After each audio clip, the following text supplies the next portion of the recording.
masters of horror.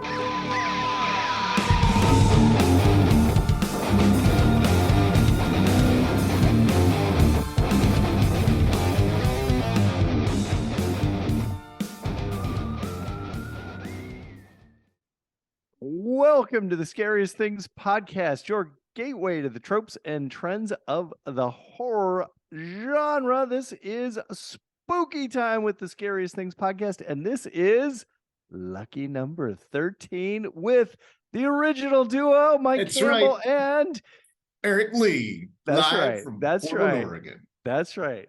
They leave us alone, they ditch us, and then it's number 13, and all hell breaks loose. So, a rumor had it that Ooh. that there is a marketing mastermind. Oh yeah, at the Campbell household. yeah. Because he wants to see a ratings bump. That's right. So what does one Hank Campbell have to say about how to make our podcast wide to the masses? My tween says we need to pick an interesting clip from one of the Spooky Time episodes or a series of interesting clips and turn them into YouTube shorts so that you can just scroll through and then you will see all of our quick hits, sort of a best of Spooky Time. I would encourage those who aren't into watching YouTube clips to just go watch the full video. There you go. I'm going to beg to differ with my tween and say the content is pretty darn good, and he just needs to sit down and watch all of it. And yeah, Spooky Time. We keep tween. Yeah, courtesy of his father, we try to make Spooky Time a nice compact YouTube operation. That's right. We don't ramble like we typically do for our long format. So with that said, Mike, what have you got today for? Oh my gosh, there Spooky is Time 13. So much news. Okay, couple quick things. First, a new trailer just dropped for a Shudder film. And I thought it was kind of prescient in that we just got done with a social media episode where we talked about the best social media horror out there. And this is a film that is going to be up on Shudder on May 26th, and it is called, appropriately enough, Influencer. I watched the trailer today, and it actually looks pretty good. It looks like, what's that? Goes against what your typical thinking is behind influencer. I know material. I know. And this is Curtis David Harder, who was the director of Spiral. I know we kind of had, I think you dislike Spiral, Liz loves Spiral. I was like in the category. So we'll see if Mr. Curtis David Harder has something new to offer in the world of social media. The other interesting thing I thought is that I stumbled upon this today and I couldn't believe it. I hadn't heard about this. I mean, it was just announced this month, but they are Legendary Entertainment is working on a remake, sort of an homage to Faces of Death from 1978. That doesn't add up. This is Legendary Films, like the people who brought Godzilla to us, and they're gonna do so. This mega studio known for its big time special effects is going to go with the super lo-fi VHS standard of knocking heads off of chickens. Well, here's the twist. So it's there's a couple folks, Dacre Montgomery and Barbie Fiera, who neither of which I've heard of. They're the leads in the film. And one of the women, she is a female moderator of a YouTube site, appropriately enough, dealing with her own personal traumas. And during her constant and ongoing search for YouTube content, she comes across a group looking to recreate the murders presented in the original film. Oh, clever. Okay, so it's a meta Yeah, and coming all the way back to social media, there's obviously the potential for hyper accurate, hyper realistic AI, which of course is sweeping the nation, sweeping the world as a truly problematic thing. I can guarantee you this podcast is not brought to you by AI. And the last thing I want to Nothing but talk the about, real thing here. yes, because we haven't talked about this at all. For those of you who are listening, I am holding up the newest trade of Count Crowley, which I think came out about a month and a half ago, maybe 2 months ago. I've got a signed copy. You got a signed copy. I know. I would encourage folks. I picked it up this last weekend, thinking last weekend was comic book day. It was not. It's this weekend. Regardless, go get David Dastmalchian's Count Crowley, artwork by Lucas Kettner, some of the best Bernie Wrightson-esque artwork that you will ever see. Incredibly talented individual. Lucas, if you're interested, we would love to have you on the podcast. And Lucas is a Portlander, from what I understand. He is. Yes, he is, and we'd love to talk to you about horror comic book art. So those are the 3 things I had to talk about this week. All right. 2 social media, 1 straight up analog in the form of a brilliant comic book. Yes. Yeah. Well, okay. My submission for Time 13 is a bit of an obsession that I've had for the past couple of years. Can I guess? You can guess. Okay, baseball. It's close. Okay. Because what this is, I've been working on a pet project, as you know, but our listeners out there do not know that I have been working on a horror movie greenlight pitch, which is essentially, hey folks, let's make a horror movie together, kind of pretend like. So I've been working on a project where I've invited a group of people to make a horror movie for the Scariest Things. The Scariest Things Studios is inviting producers to come up with a movie.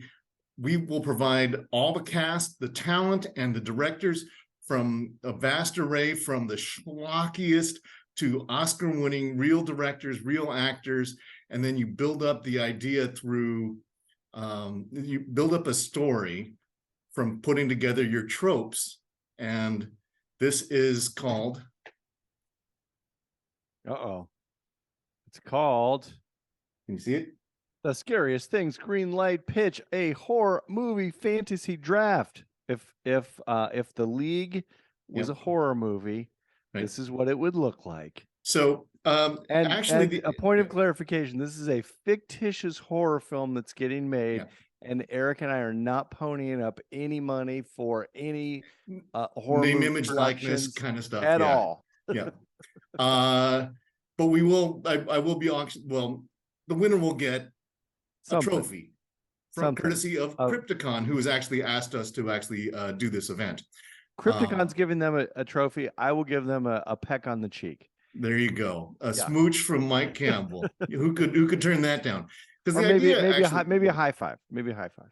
The idea of this actually came sort of by way of, have you heard of the Greenlight pitch from Matt Damon and Ben Affleck? From way back. Way back, they did it on HBO, and what they had done is that they were saying, we'd like to give young directors an opportunity to actually make a movie. The only movie that actually did anything good, they tried this 5 times, and it was actually a horror movie that turned a profit. Do you remember what it was? Yeah. God, what was it? This is a great trivia. That's right. That's right. Starring Mr. Henry Rollins. Henry Rollins for about 5 minutes before he gets off. But spoiler alert. But it's a monster laying siege to a Southwest bar and grill. Real low budget schlocky good times, and it actually came up with 2 sequels, and I went, let's take that idea and take it on the road And I gave it a test this last week, and it was a blast. The whole thing worked. We came up with 4 different movies, 4 very different pitches. What we came up with, Jennifer Fett came up with something she called Angel Camp, which was directed by Catherine Bigelow, starring Mahershala Ali. And wow. Hers was an art house flick involved with a creeping, mysterious fog that would transform and haunt the individuals. So she took the high road. Selena took the low road, did a schlocky creature feature with Paul W.S. Anderson and Tom Savini pitching in, doing and it was actually, hers was Return of the Reanimator, Revenge of the Demon Babies. and so there's also a bunch of demon babies in a basement trap. That was a lot of fun. Ian, if you remember Ian, those of you who listen to our top 100, listen to all those episodes, all 5 of the top 100 episodes that we rolled out last fall. Right. He came up with a film called Carnival of Carnage, directed by Jordan Peele, starring Jordan Peele, Keegan-Michael Key, of course, because he comes with him, and then also had Alan Tudyk, David Dastmalchian, and Nathan Fillion. It's a horror comedy about an evil scientist turning people into meat puppets and putting them on display in a freak show. So that was his pitch. And then Freak, an update of She Freak. Yeah. Yep. Yeah, very much so. Actually, quite harkening back to something we did about a month ago. And Joshua Yoakum came up with something called Sick Day, which was a festival darling film. And it was, these all 4 films, they pitched it. They're given an opportunity to sell it. We do the draft. They pick all their cast and crew. They pick their tropes, and then they make the pitch. They had a blast. So we're going to do it again on May the 21st at Crypticon. Crypticon, Sunday afternoon, Seattle, 1 o'clock, Seattle at the SeaTac Doubletree. SeaTac Doubletree. Thank you. Yeah. And so if you want to see this live, get your plane ticket to Seattle, Washington. Head on over to the SeaTac Doubletree, and you can see Eric unleash his baby onto the world. Right. It is a monster. Currently being edited, trimming it down. It's going to be streamlined. It's going to be great. You can also go to our website. You can take a look at what I've been working on through our website. Go to the upper right-hand corner and click on the green light pitch just to see what that's all about. Okay. So anyway, so that's been consuming a lot of my time. And it was really gratifying that everybody who played it enjoyed it so much that they want to come up to Seattle and do it again.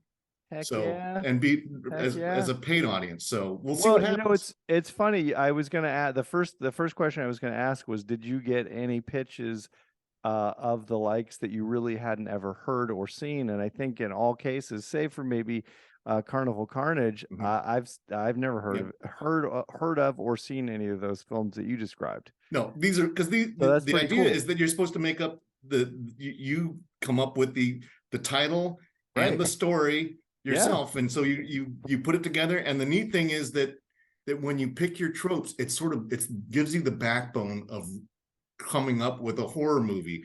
And it was fun to watch them actually furiously spending about 10 minutes writing up their plot, and then they got all very excited about making their sales pitches. So this is Hollywood. If you're listening, this is free ideas, and especially since there's a writer's strike going on, you might want to show up at the Doubletree in Seattle, Washington, to listen in on this and get free ideas. Hollywood. It's a horror movie think tank, baby.